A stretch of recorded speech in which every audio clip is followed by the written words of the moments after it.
हाँ, हम लोग हम लास्ट में पढ़ रहे थे गिज्जू भाई के जो पुरोगामी मीन्स जो पूर्व से जिनसे उन्हें प्रेरणा मिली थी अपने विचारों को प्रस्फुटित करने की, उनकी उसी क्रम में कई आपके शिक्षा शास्त्री के बारे में अभी हम लोग लास्ट डे में पढ़े थे। तो उनमें से एक और शिक्षा शास्त्री हैं, वो शिक्षा शास्त्री हम कह सकते हैं कि गिज्जू भाई की जीवन धारा, पूरी की पूरी जीवन धारा बदलने वाली में बहुत प्रमुख प्रेरक के रूप में रही हैं।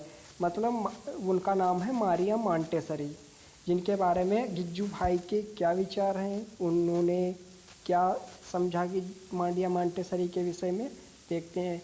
वैसे तो मारिया मांटेसरी को तो कह सकते हैं गिज्जू भाई की जीवन धारा बदलने वाली प्रमुख प्रेरक शक्ति के रूप में ही मानना चाहिए।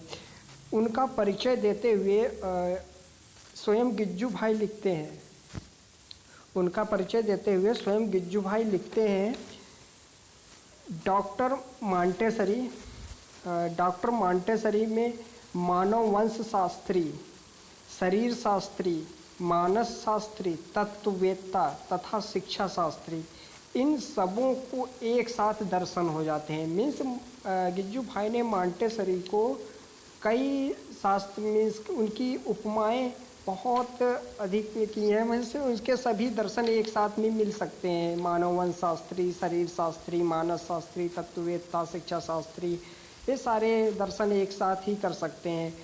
और कहते हैं कि जो भाई बालकों तथा बाल मस्तिष्कों की ये विशेषज्ञ थी। मीन्स बालकों के विशेषज्ञ और बाल मस्तिष्कों, बाल मस्तिष्क मीन्स बालकों को पढ़ने के तरीके, बालकों को अनुभव करने के तरीके, ये इनकी विशेषज्ञता थी।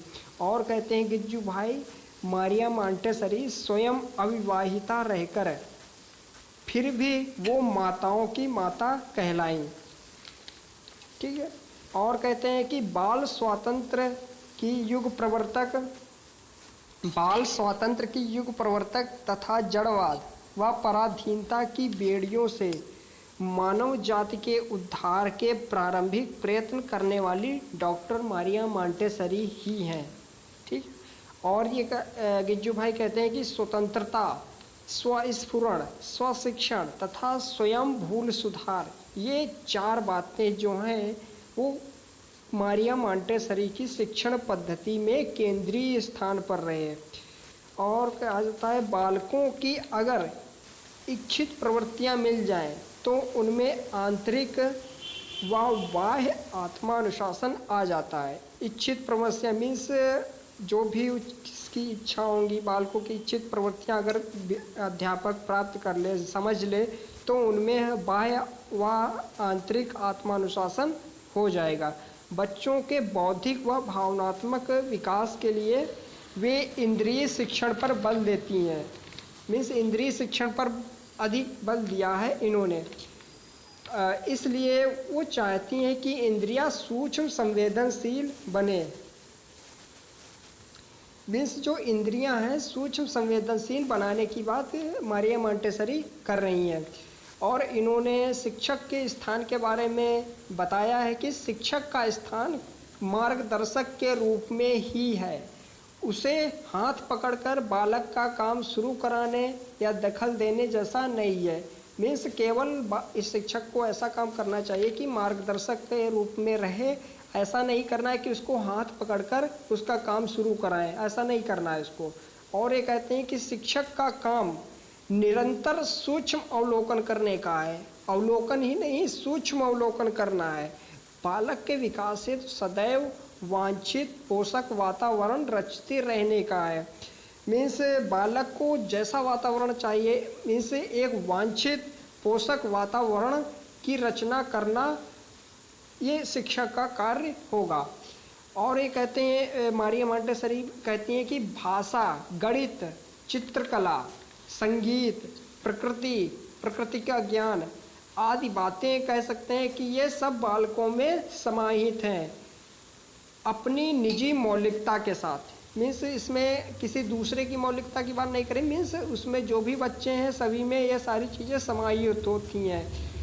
और ये कहती हैं कि सबसे बड़ी विशेषता यह है कि प्रत्येक बात में अत्यंत बारीकी से सबसे बड़ी विशेषता मारिया मॉन्टेसरी की ये है कि इन्होंने प्रत्येक बात में अत्यंत बारीकी से इन्होंने मार्ग निकालकर अपनी पद्धति सही और व्यवस्थित बनाई है। तो इसके संबंध में मारिया मॉन्टेसरी के संबंध में गिज्जू भाई और लिखते हैं कि मॉन्टेसरी पद्धति मात्र शिक्षण पद्धति ही नहीं है। मारिया मॉन्टेसरी पद्धति या मॉन्टेसरी पद्धति मात्र शिक्षण पद्धति ही नहीं है, यह एक प्रकाश है। यह नया प्रकाश संपूर्ण जीवन को प्रकाशित करके चारों ओर किरणें फेंकता है। ऐसा ये पद्धति है, ऐसी ये शिक्षण पद्धति। इसकी ऐसी उपमा गिज्जू भाई लिखते हैं, शिक्षा में नई पद्धति स्थापित करता है। मीन्स जो ये इन्होंने शिक्षण पद्धति मारिया मॉन्टेसरी पद्धति है, ये शिक्षा में एक नई शिक्षक पद्धति स्थापित की गई, उसे नया आदर्श प्रदान करता है। शिक्षक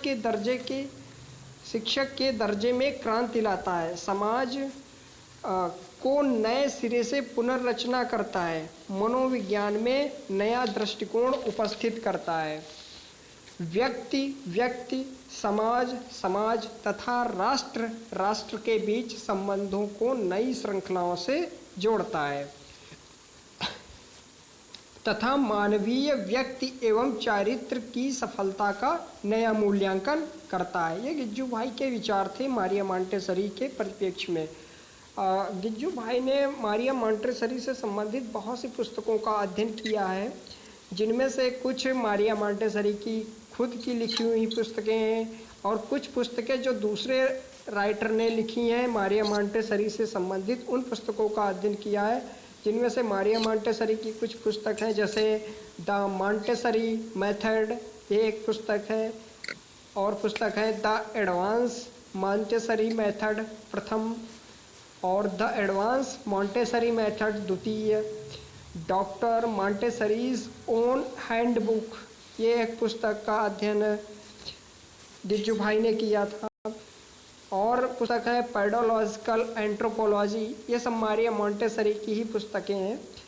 और उसके बाद में the child in the church, इसके साथ ही सेल्स रेडियो द्वारा लिखी गई पुस्तक मारिया मॉन्टेसरी से संबंधित है, the new children talks with doctor Montessori, the new children talks with doctor Montessori.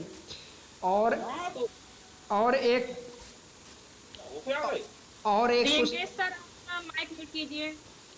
एक पुस्तक है मिसेस डीसी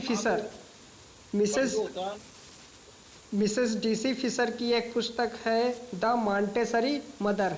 अर्थात हम कह सकते हैं कि इस प्रकार से बहुत सी पुस्तकों का अध्ययन करके गिज्जू भाई ने मारिया मॉन्टेसरी से बहुत कुछ सीखा और अपनी शिक्षण पद्धति में अपने बाल मंदिर में इसको पूर्णतः लागू करने की कोशिश की, बालकों के साथ में इसको समझने की कोशिश की, इसको प्रयोग करने की कोशिश की। और इसी क्रम में एक और शिक्षाविद आते हैं, काफ़ी इम्पोर्टेंट है शिक्षाविदी, वो हैं जिनका नाम है A.S. नील। ये एक आयरिश शिक्षाविदी हैं।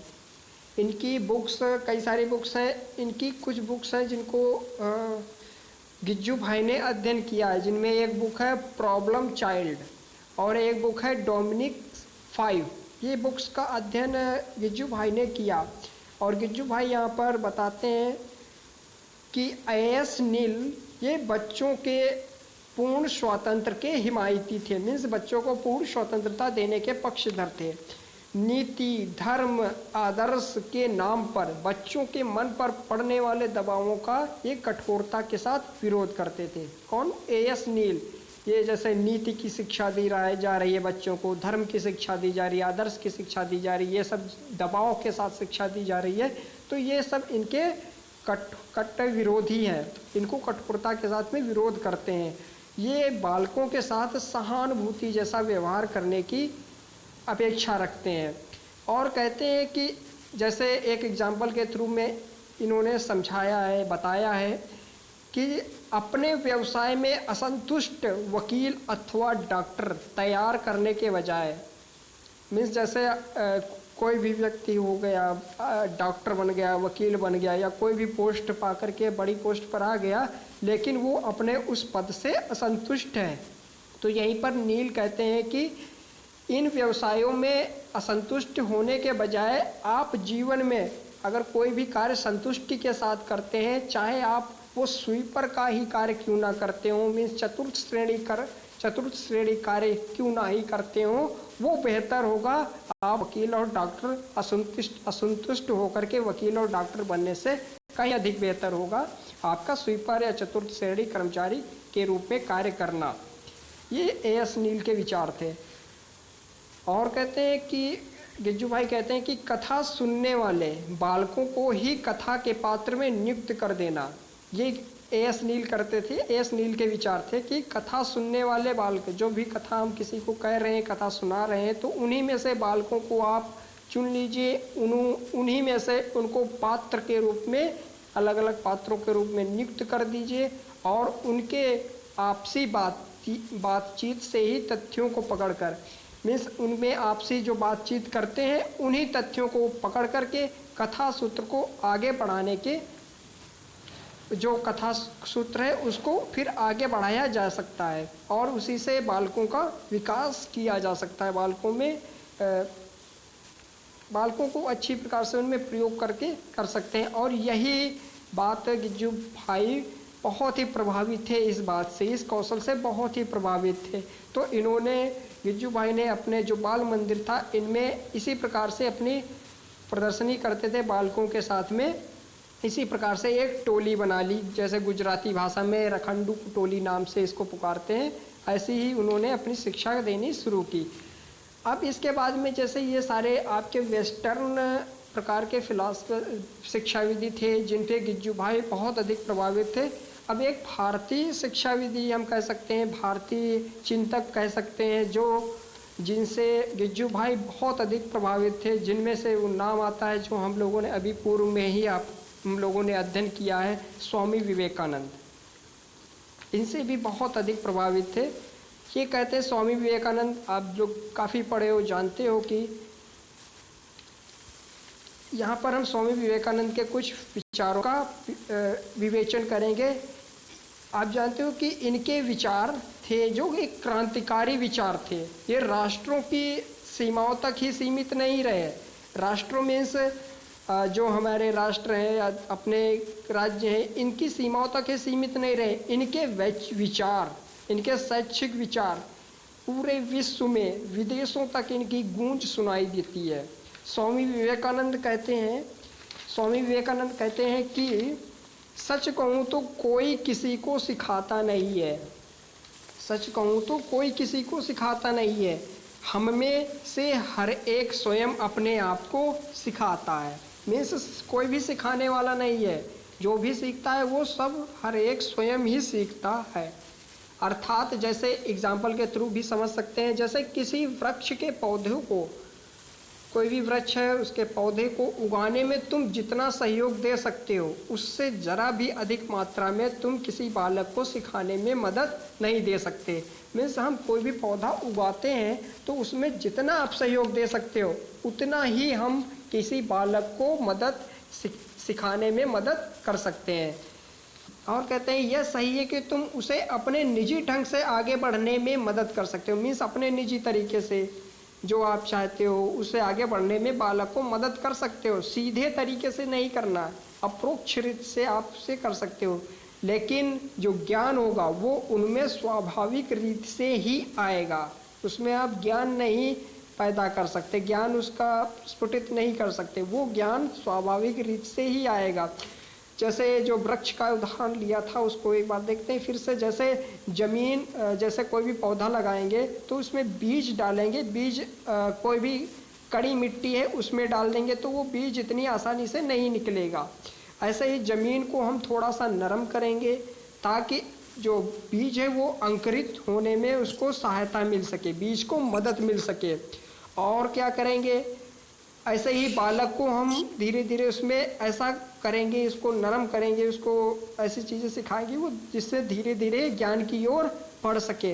ऐसे ही जैसे पेड़ के चारों तरफ क्या लगाएंगे, बाड़ लगा देंगे, जिससे वो सुरक्षित रहे, उसकी देखभाल करेंगे और उसको ऐसा देखेंगे कि उसका पौधे का कोई भी नुकसान ना हो। और आवश्यकता के अनुसार हम पौधों को क्या करेंगे, उसके साथ में हवा, पानी, मिट्टी आदि और खाद जैसे भी चीज़ों को उसकी आवश्यकता होगी, उनकी संतुलित मात्रा में उनको हम बीज को कह सकते हैं कि ये सब चीज़ें दे करके बीज को एक देह रूप में या एक पेड़ पौधे के रूप में धारण करने में सुविधाएं हम प्रदान कर सकते हैं। उसी तरीके से हम बालकों के साथ में भी यही काम कर सकते हैं। बस यही सारा काम हम बालकों के साथ में भी कर सकते हैं।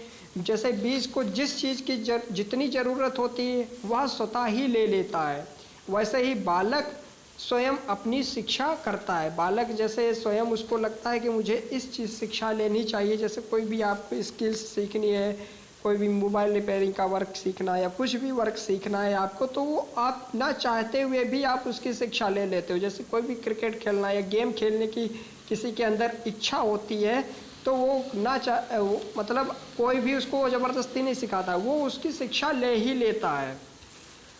विद्यार्थी की आवश्यकता के अनुरूप शिक्षण, और भी स्वामी विवेकानंद भी कहते हैं और गिज्जू भाई भी उनके प्रभावित थे, तो वो कहते हैं कि विद्यार्थी की आवश्यकता के अनुरूप शिक्षण में परिवर्तन होना चाहिए। और स्वाधीनता की यहाँ पर बात हो रही है कि स्वाधीनता तो विकास की प्राथमिक इकाई है, विकास की प्रक्रिया की प्राथमिक इकाई स्वाधीनता है। जोर जबरदस्ती से सुधारने की तमाम चेष्टाओं के परिणाम हमेशा सुधार पीछे की ओर धकेलने वाले ही होते हैं। पर जोर जबरदस्ती तरीके से कुछ भी सिखाना नहीं चाहिए। ये सारी चीज़ें चेष्टाएं हैं, ये कोई भी परिणाम प्राप्त करने के पीछे करने से पहले ये हमें पीछे की ओर ही ले जाते हैं। ये सारे विचार गिज्जू भाई ये सब इनको प्रेरक के रूप में, प्रेरणा स्रोत के रूप में प्राप्त हुए थे। इनके पुस्तकों का अध्ययन करके, ये व्यक्तित्व का अध्ययन करके, ये सब कह सकते हैं कि ये गिज्जू भाई अपने बाल मंदिर में अपने को एक बेहतर रूप में बालकों पर प्रयोग किए। तो इस प्रकार से उन्होंने अपने शिक्षा दर्शन में क्या किया, इन्होंने बालकों के लिए बालक का स्वतंत्र व्यक्तित्व, स्वाधीनता, स्वावलंबन, स्वातंत्र, इंद्रिय शिक्षण, आत्मानुशासन, आत्माभिव्यक्ति जैसे शिक्षा दर्शन को प्रतिपादित किया। तो इनमें से देखते हैं कुछ पॉइंट्स, जैसे हैं बाल स्वतंत्र व्यक्तित्व क्या होता है, स्वाधीनता, स्वावलंबन के परिप्रेक्ष्य में उनके क्या विचार थे, ये किस प्रकार से होते हैं। बालक का स्वतंत्र व्यक्तित्व ये देखते हैं। पहले स्वतंत्र व्यक्तित्व में ये मानते थे कि बालक का अपना स्वतंत्र व्यक्तित्व है। वे कहते थे कि वे जानते थे कि वे अपनी इच्छाएं, वृत्ति एवं गलत सही निर्णयों को बच्चों पर लादने के भयंकर परिणाम निकल सकते हैं। इसलिए वो कहते हैं कि बालकों को स्वतंत्र व्यक्तित्व से उसका व्यक्तित्व बनाना चाहिए, स्वतंत्रतापूर्वक उसके व्यक्तित्व को निखारना चाहिए। अब उसके बाद में स्वाधीनता व स्वावलंबन, आप लोग काफ़ी स्वाधीनता व स्वावलंबन के बारे में पढ़े होंगे पहले से ही और जानते भी हो स्वाधीनता और स्वावलंबन क्या होता है। इसमें कहते हैं गिज्जू भाई के विचार हैं कि बच्चा जन्म से ही अपने कार्यों में स्वाधीन होने का प्रयास करता है ना। बच्चा जन्म लेता है और स्वाधीन होने का प्रयास करते रहता है। जन्म से पूर्व क्या होता है, जन्म से पूर्व जितनी आश्रितता माता के प्रति रहती है बाद में नहीं। मीन्स जन्म के पूर्व जब वो गर्भाशय में होता है तो वो आश्रितता पूरी की पूरी माता के प्रति रहती है, और जन्म लेने के बाद में उसकी आश्रितता धीरे धीरे समाप्त होने लगती है। मीन्स जैसे ही वो कुछ वर्षों के बाद में, जन्म के कुछ वर्षों के बाद में उसकी आश्रितता क्या होगी, वो कम होती जाएगी, और आगे जितना भी आप आगे आओगे, अब जितनी आपकी उम्र होगी, अब उतने आश्रित आप अपनी माँ पर नहीं होगे, ठीक है, उतनी आश्रितता नहीं होगी। जैसे आगे जैसे देखते हैं, जैसे शक्तिहीन, जैसे जब बच्चे छोटे होते हैं, बिल्कुल जब कुछ नहीं करते तो बच्चे को बिठाना है, चलाना, बोलना, हाथ पांव हिलाना और भी काम सिखाना, साथ ही माँ के दूध से धीरे धीरे, जैसे शुरुआत में माँ का दूध ही उसको पान कराया जाता है, धीरे धीरे उसको भोजन भी कराया जाता है, उसको धीरे धीरे पढ़ना लिखना सिखाया भी जाता है। आदि समस्त कार्यों के पीछे बच्चे की स्वाधीन प्रवृत्ति विद्यमान रहती है। मीन्स वो किसी के अधीन रहता है, माँ के अधीन रहता है। और जैसे हमारे घरों में क्या होता है, बालकों की इस अभिवृत्ति को हम कदम कदम पर कह सकते हैं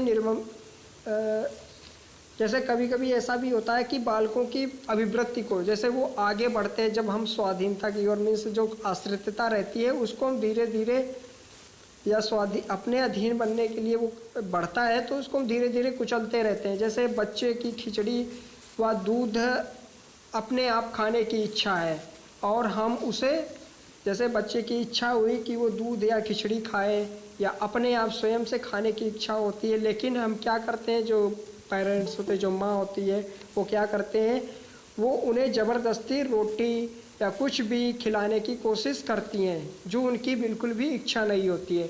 उसको पानी पीना है, बच्चे को अपने आप से पानी पीना है, तो हम क्या करते हैं, उस पानी को उसकी पहुंच क्षेत्र में रखते ही नहीं है। ऐसा हम लोग करते हैं, अपने फैमिली में देखते हैं, परिवार में देखते हैं कि हम लोग वैसा पानी पीने की सामग्री को रखते ही नहीं है। उसके पहनने के कपड़े होते हैं तो क्या करते हैं, हम उसको अलमारी में सबसे ऊपर वाले रख देते हैं, लेकिन जब उसको पहनने की इच्छा है दूसरे वस्त्र की होती है, तो फिर हम जब जो भी पहनने की इच्छा होगी वो उसको अपने आप से स्वयं से पहन सकता है। और क्या, और आश्चर्य की बात देख सकते हैं कि जैसे कोई भी कपड़ा होता है या कुछ भी चीज़ें होती हैं, ये सब हम उनकी पहुँच से दूर रख देते हैं। लेकिन गिज्जू भाई कहते हैं हमें ऐसा नहीं करना है। बच्चों के साथ में हमें ऐसा करना है कि बच्चों को अपने आप चलने, दौड़ने, सीढ़ियों पर चढ़ने उतरने, पड़ी हुई चीज़ों को उठाने के लिए, कपड़े निकालने, पहनना, नहाना, सच बोलना, अपनी ज़रूरतें स्पष्ट बताना आदि कार्य सिखाने में हमें केवल मदद करनी चाहिए। हमें केवल मदद करनी होगी और वो अपने आप इन बातों को सीखेंगे। अब ये नहीं हमें करना है कि हमें उनका ये सारा का सारा काम स्वयं ही करना है, या हम कह सकते हैं जब सारा का सारा काम करोगे, एक चाकरी के रूप में आप उसका काम करना शुरू हो जाते हैं। और यही होता है कि धीरे धीरे उन चीज़ों को बच्चों में, बालकों में आदतें डेवलप हो जाती हैं और वो फिर दूसरों पर हमेशा आश्रित होने लगता है। और कहते हैं कि हमें उनकी उतनी ही मदद करनी चाहिए कि वे व्यक्तिगत ज़रूरतें पूरी करने तथा इच्छाओं को पूरा होते देखकर संतुष्ट हो सके। मीन्स जो भी व्यक्तिगत ज़रूरतें होंगी, जो भी उनकी इच्छा होगी, उनको केवल संतुष्टि हो, वही उतना ही हमें मदद करनी चाहिए। इसलिए जो शिक्षा होगी वो स्वाधीनता के मार्ग पर आगे बढ़ने में बच्चों की मदद करे, वही प्राणवान शिक्षा होगी। मीन्स स्वाधीनता की शिक्षा हमें देनी है बच्चों को। और गिज्जू भाई कहते हैं कि मात्र स्वाधीन व्यक्ति ही स्वराज का आनंद ले सकता है। वस्तुतः उसी व्यक्ति के लिए स्वराज है, स्वाधीनता ही सबसे आवश्यक है। और ये भी कहते हैं कि स्वाधीनता के सुख बहुत हैं पर कुछ कष्ट भी हैं। ये स्वीकारते हैं कि कुछ कष्ट भी हैं स्वाधीनता के। क्या कष्ट हैं? ये बोलते हैं कि आप चाहें उन स्वाधीनता को, चाहे जितनी भी सीमाएं, या हम कष्ट कहते हैं, या वो कह सकते हैं बाउंडेशन, वो सीमाएं कह सकते हैं उनको भी। जिज्जू भाई उन सीमाओं से कह सकते हैं वो परिचित थे भी कह सकते हैं। जैसे बच्चे को खाना खिलाने पिलाने के लिए उसके मुंह हाथ धोने की बजाय उसे अपने आप खाना पीना, हाथ मुंह धोना, कपड़े पहनना सिखाने का काम बहुत उबाऊ और कठिन है। जैसे क्या होता है कि बच्चे खाना खा रहे हैं तो हम छोटे बच्चे खाना अपने आप खाएंगे तो क्या होगा, अपना हाथ मुंह सब गंदा कर लेंगे, कपड़े भी गंदा कर लेंगे। और हमें सिखाना है तो सिखाने में भी बहुत मेहनत करनी पड़ेगी। ये सारी चीज़ें करने में हमें बहुत उबाऊपन होगा और कठिन भी कार्य होता है बच्चों को सिखाने से। तो इससे क्या अच्छा होता है कि बच्चे को माता कोई भी परिवार का सदस्य उसे खुद ही खिला देता है, जिससे ये सारी समस्याओं से बच जाते हैं। तो ये सारी इसके लिमिटेशंस भी हैं, वो रह जाती हैं। साथ ही ये भी होता है कि इन कामों में जो काम हम बच्चों को सिखाते हैं उनमें हमें अत्यंत धैर्य की और शांति की भी आवश्यकता पड़ती है। मतलब शांति भी जरूरी है और धैर्य भी बहुत आवश्यक है। कारण ये भी कह सकते हैं कि ये सारा काम एक नौकर वाला जैसा, एक चाकरी वाला काम जैसा हो सकता है, जबकि दूसरा कठिन होते हुए भी उच्च दर्जे का है। जैसे हम किसी दूसरे की सेवा कर रहे हैं तो वो नौकरी वाला या नौकर वाला काम होगा, और दूसरा काम कठिन काम होगा जो उच्च दर्जे का है, वह है काम है सिखाना, किसी को शिक्षा देना। ये सब उच्च दर्जे का काम है। और भी कहते हैं कि बच्चे की गैर जरूरी मदद को गिज्जू भाई अपने स्वाभाविक विकास में बाधक मानते हैं। मतलब उसको ज़रूरत ही नहीं है किसी बच्चे को कोई भी मदद की, अब हम उसको ज़बरदस्ती उसको कह सकते हैं कि मदद कर रहे हैं, तो वो क्या होगी, उसके स्वाभाविक विकास में वो बाधा ही पहुंचाएगी। अब बात करते हैं कि दूसरा जो शिक्षा दर्शन गिज्जू भाई का था, वो स्वातंत्र के परिप्रेक्ष्य में बच्चों को स्वतंत्रता किस प्रकार से देनी चाहिए। स्वातंत्र क्या होता है आप लोगों ने पढ़ा भी होगा, जानते भी होंगे। तो यहाँ पर गिज्जू भाई ने स्वतंत्र का अर्थ किस प्रकार से लिया है, वो स्वतंत्र का अर्थ इन्होंने इस प्रकार से बताया है कि विकासमान बालक को स्वतंत्रता दी जानी चाहिए, यानी विकासोन्मुखी परिस्थितियों में से उसको प्रवृत्ति विशेष के चयन की छूट मिलनी चाहिए। साथ ही साथ प्रवृत्ति में भाग लेने की छूट रुचि पैदा होने की स्थिति में ही मिलनी चाहिए। अपने व पराये के भेदों से बालक को मुक्त करके उसे स्वनिर्भर बनाने का मतलब है उसे स्वतंत्रता के मार्ग पर ले चलना। जैसे और भी ये स्वतंत्र का सही मार्ग बताने के लिए अच्छा क्या है और बुरा क्या है, यह अंतर बालकों को कराया जाना चाहिए। जैसे स्वतंत्र क्या होगा, जैसे एक एग्जांपल के थ्रू समझते हैं। जैसे कोई भी कमरा है, उसमें बहुत सारे बालक हैं और उसमें कुछ ना कुछ उपयोगी सामान रखे हुए हैं, और उन बालकों को कार्य करने के लिए सभी बालक उन बालकों को कार्य करने के लिए अपना अपना दिमाग लगाते हैं। वो इच्छापूर्वक प्रवृत्तियों में लगे रहते हैं। वो सभी अपना अपना जो भी कार्य सेलेक्ट करते हैं उसमें अपनी इच्छापूर्वक लगे रहते हैं, और साथ ही किसी भी प्रकार का वहाँ उस कमरे में अभद्र, अशिष्ट और कटु व्यवहार नहीं करते। मीन्स जो कमरा होगा वो स्वतंत्र या व्यवस्थित, तो वो कमरा किस प्रकार का होगा, जब वो अभद्र, अशिष्ट जैसे कटु व्यवहार नहीं करेंगे तो वो कमरा एक स्वतंत्र व व्यवस्थित समझा जाएगा, है ना। मीन्स उनमें बिल्कुल सिस्टमेटिक तरीके से स्वतंत्रता भी है और खुद को व्यवस्थित रूप से कार्य कर रहे हैं, अपनी इच्छा के अनुसार कार्य कर रहे हैं, यही स्वतंत्र ही होता है। जैसे ऑनलाइन, जैसे हम लोगों के आप लोग सब लोग ऑनलाइन क्लास अभी अटेंड कर रहे हो, ये हम लोगों की स्वतंत्रता है कि आप ज्वाइन करो या ना ज्वाइन करो, ये आप लोगों की पूर्ण स्वतंत्रता है।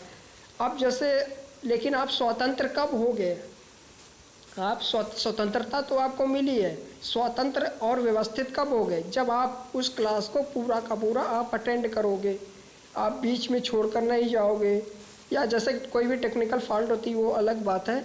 लेकिन ये सारी चीज़ें जो स्वतंत्र जब आप हो जाओगे, स्वतंत्र का जब गुण आप में विद्यमान हो जाएगा, जब ये सब आप कार्य करना शुरू हो जाओगे, जब पूरे व्यवस्थित तरीके से अपना कार्य करना शुरू कर दोगे। आप देखते हैं जैसे दूसरा नेक्स्ट शिक्षा दर्शन के रूप में जो विचार दिए थे बच्चों के प्रति, बच्चों के लिए क्या होने चाहिए, गिज्जू भाई कहते हैं स्वानुशासन या स्वनियमन। ये किस प्रकार से होता है, स्वानुशासन क्या होगा, स्वानुशासन जानते ही होंगे काफ़ी कुछ है, तो गिज्जू भाई के परिप्रेक्ष्य से स्वानुशासन क्या होता है ये विचार भी जानते हैं। गिज्जू भाई को ये विचार मांटेसरी से प्राप्त हुआ था। स्वनियमन के स्वरूप का वर्णन मॉन्टेसरी ने अत्यंत सरल रीत से किया है। जैसे कैसे, अगर कोई नियमित रूप से चलती हुई मॉन्टेसरी शाला को जाकर देखें तो छोटे छोटे बच्चों को स्वनियमन को देखकर ताज्जुब होने लगेगा। ये मारिया मॉन्टेसरी की प्रयोगशाला है, उसमें ये सब कार्य होते थे स्वनियमन से। जैसे मारिया मॉन्टेसरी या गिज्जू भाई के पाठशाला थी, उसमें बच्चे की उम्र 3 से 7 वर्ष की लगभग होती थी। इनके बीच के आयु के ही बालक होते थे। तो पूरी क्लास में क्या होता था कि 40 बच्चे जैसे बैठे हैं क्लास में, तो 40 बच्चे क्या होता है कि अपना एक साथ काम करते रहे दिखेंगे, मतलब साथ साथ काम करते दिखेंगे। हर बच्चा अपने काम में मशगूल होगा, मतलब जो भी कार्य होगा सब एक क्लास में बैठे हैं और हर बच्चा अपने अपने काम में मशगूल होगा। कोई बच्चा क्या करेगा, इंद्रियों की शिक्षा का उपकरण लिए होगा, तो कोई बच्चा गिनती की सारणी पर काम करता रहा होगा, और कोई अक्षर सीख रहा होगा, कोई बच्चे नन्ही नन्ही उंगलियों के बटन के फ्रेम पर फेर रहे होंगे, और कोई साफ सफाई में तल्लीन होगा। मीन्स जो स्वनियमन या स्व अनुशासन बनाया है वो अपने में अपने अपने कार्य में मशगूल रहेंगे। मीन्स किसी भी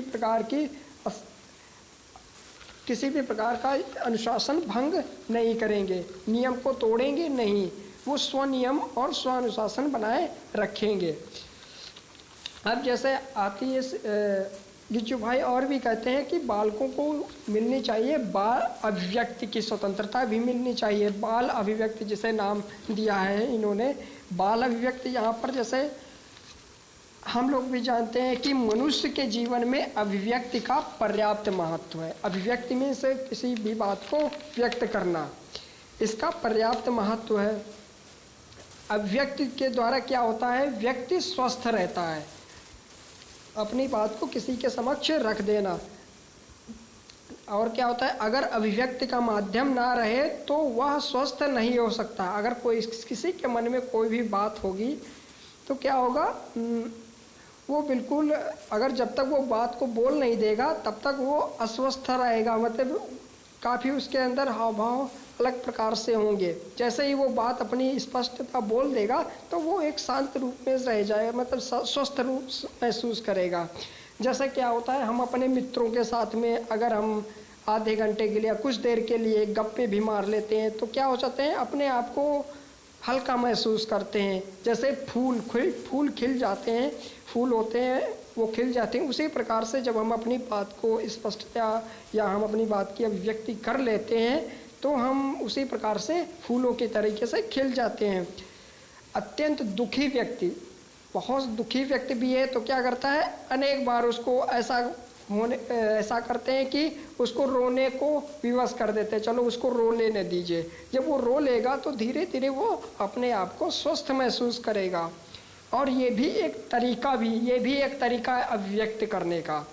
और कौन कौन से तरीके होते हैं अभिव्यक्त करने के, किसी भी बात को अभिव्यक्त करने के जैसे तरीके हो सकते हैं। आप चित्र के माध्यम से अपने भाव को अभिव्यक्त कर सकते हो, संगीत के माध्यम से कर सकते हो, कला के माध्यम से, कथा कहानी के माध्यम से, नाटक के माध्यम से, लोकगीत है, लोक कथा है, लोक श्रृंगार है, कल्पना के माध्यम से, भावना, कला संग्रह के माध्यम से, बातचीत के माध्यम से, नृत्य की भाव भंगिमा के माध्यम से अपने जो अभिव्यक्ति कर सकते हो। सुख दुख होगा उसके माध्यम से, करुणा है, मैत्री भावना है, इन सब माध्यम से, प्रेम के माध्यम से अपने भावना को अभिव्यक्त कर सकते हो, विरह के माध्यम से।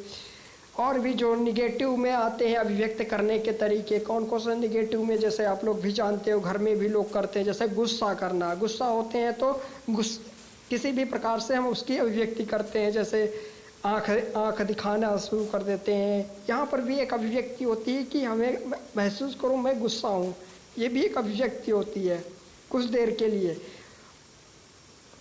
और भी अभिव्यक्ति का माध्यम होता है कि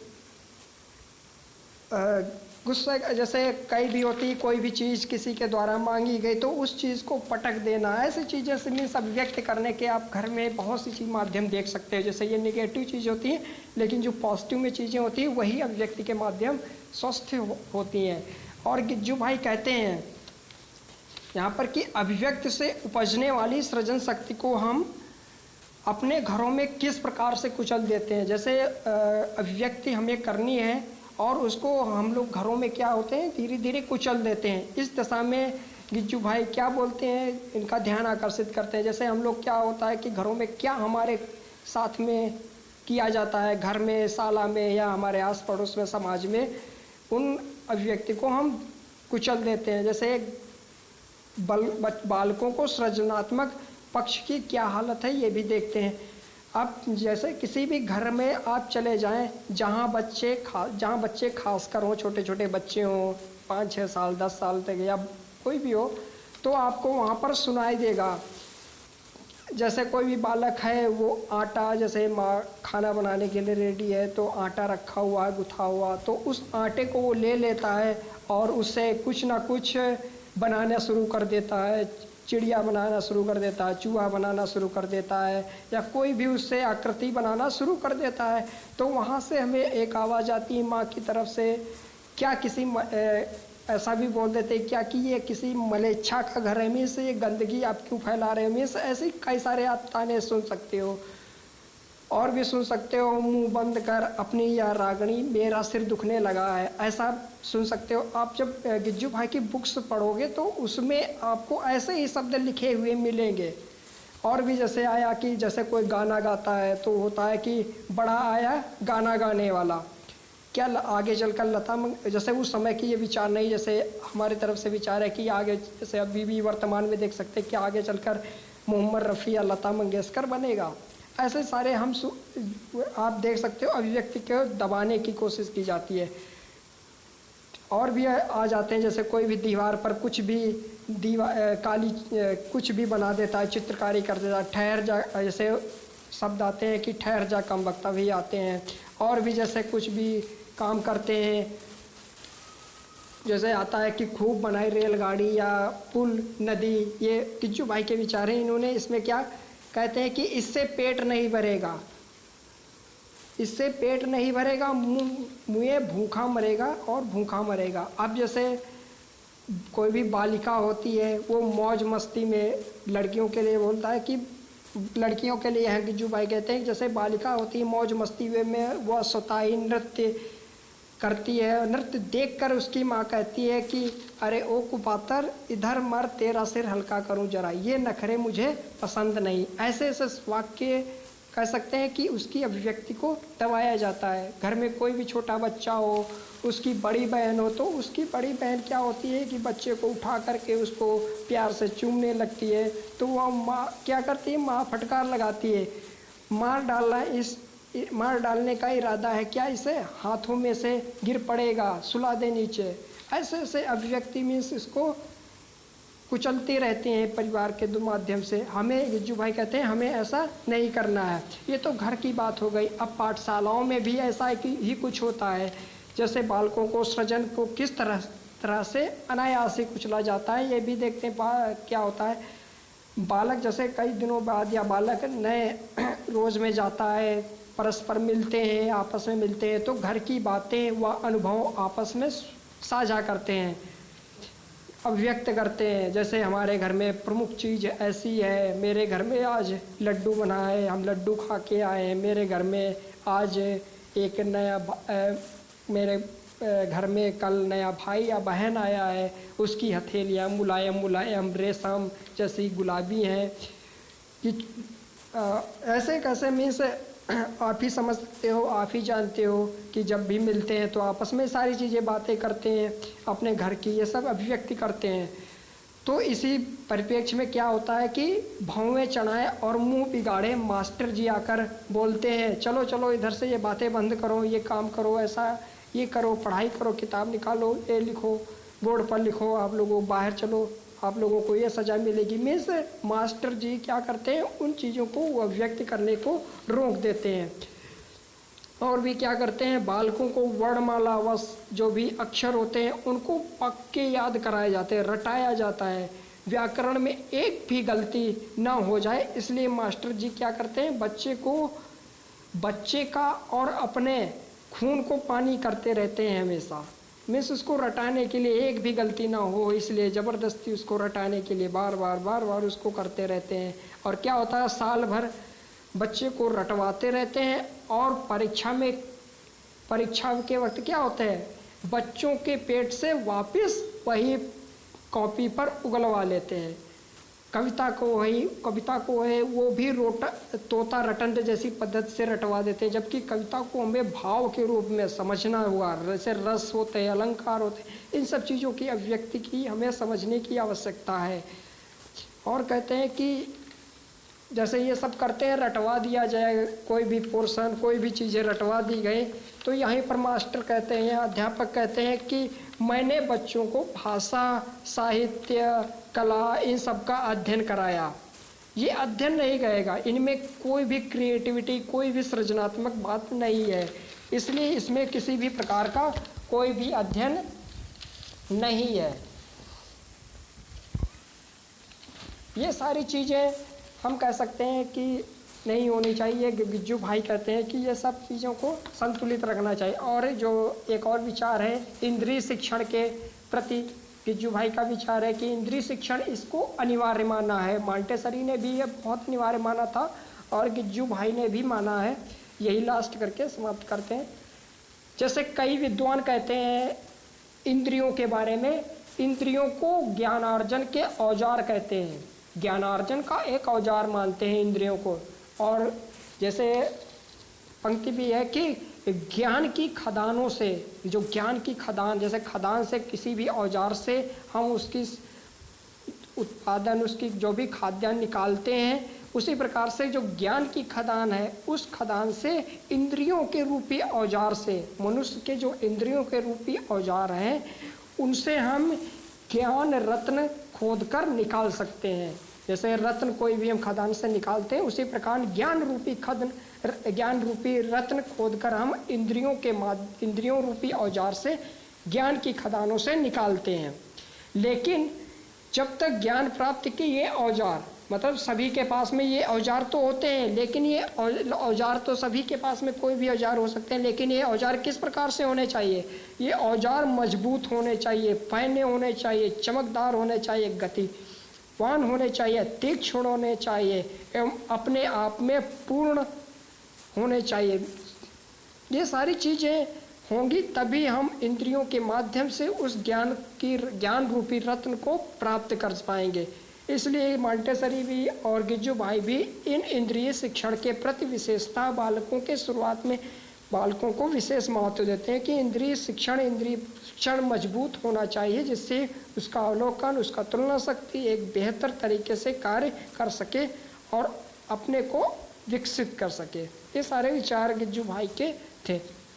अब इसके बाद में ये समाप्त लगभग हो गया, लेकिन इसमें थोड़ा सा भी मूल्यांकन बाकी है, तो वो हम कल देखते हैं। तो मूल्यांकन 10 मिनट का लगभग होगा। उसके बाद में हम लोग फिर आएंगे दूसरा टॉपिक की ओर। ओके